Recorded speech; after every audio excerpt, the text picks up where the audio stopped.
Assalamualaikum warahmatullahi wabarakatuh. Perkenalkan, nama saya Yeni Marlina, NPM 192191018, kelas 2A Pendidikan Jasmani. Di sini saya akan memaparkan materi mengenai hakikat belajar gerak.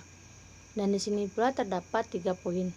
Yang pertama yaitu pengertian belajar gerak, yang kedua ada bentuk atau konsep gerak, dan yang ketiga ada ranah gerak.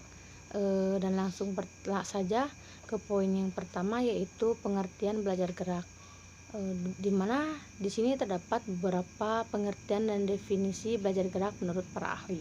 Yang pertama yaitu definisi belajar gerak menurut Smith adalah serangkaian yang dihubungkan antara latihan dan pengalaman yang mengarah dengan perubahan-perubahan yang relatif menetap ke dalam kemampuan seseorang untuk menampilkan atau mengembangkan dengan gerakan-gerakan yang terampil.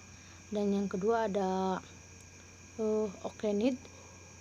Dia mengemukakan bahwasannya belajar motorik atau belajar gerak adalah suatu proses perhubungan antara perilaku gerak secara permanen sebagai hasil dari latihan dan pengalaman.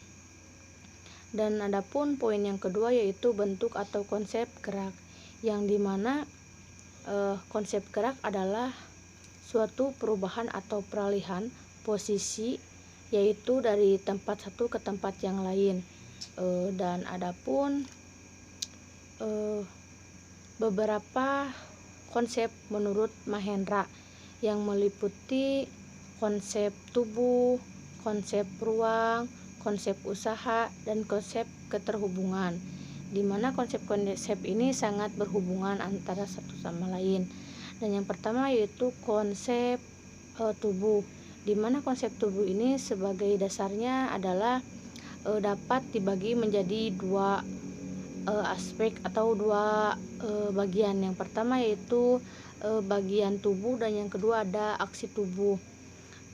Dan yang kedua ada konsep ruang, di mana menurut Mahendra tahun 2017 ini ruangan itu adalah area, yang dimana area ini merupakan konsep pertama yang harus diketahui oleh anak bahwa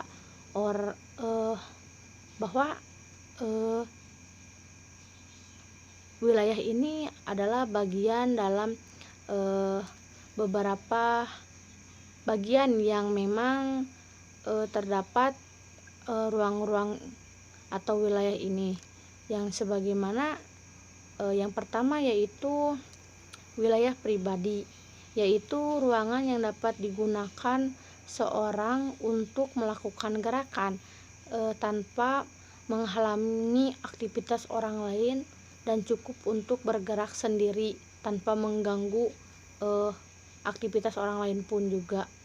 Dan yang kedua ada wilayah umum. Wilayah umum ini merupakan wilayah atau tempat seluruh ruangan atau lapangan bisa digunakan oleh semua orang dan bisa juga oleh semua anak yang berkaitan dengan atau berketerlibatan dalam pembelajaran pendidikan. Dan yang ketiga ada wilayah peralatan, ialah wilayah yang dimana alat-alat disimpan dan berada di ruangan sekitarnya. Dan adapun konsep yang ketiga yaitu konsep usaha, di mana konsep usaha ini mempunyai komponen waktu dan irama yang secara bersamaan untuk menunjukkan usahanya sendiri.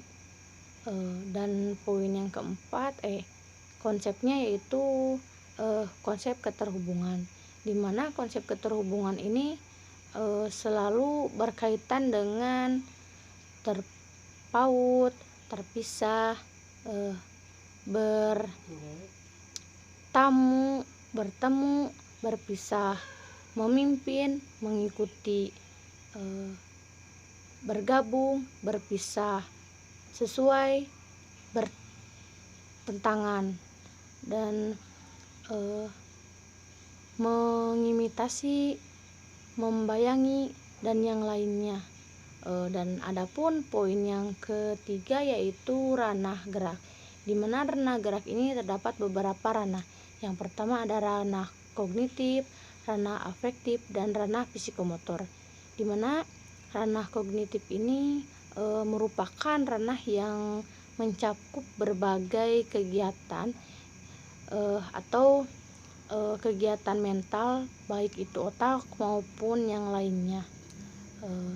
Semua yang menyangkut aktivitas anak adalah termasuk dalam rangka atau dalam ranah kognitif.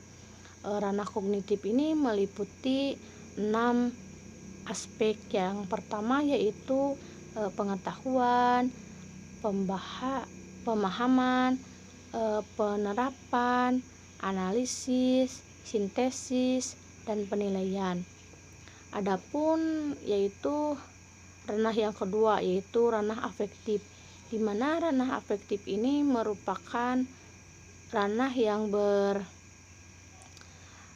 berkaitan dengan nilai dan sikap seseorang yang sangat atau yang berbeda-beda antara satu dengan yang lainnya.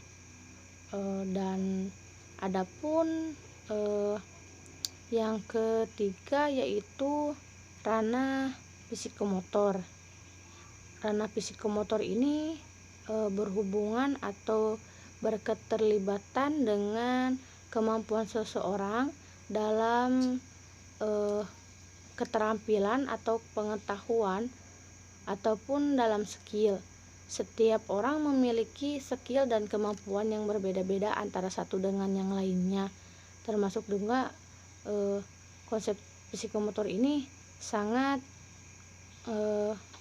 berbeda skillnya. Mungkin pemaparan dari saya cukup sekian.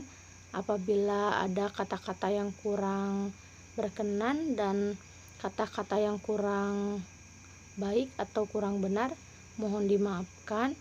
Wassalamualaikum warahmatullahi wabarakatuh.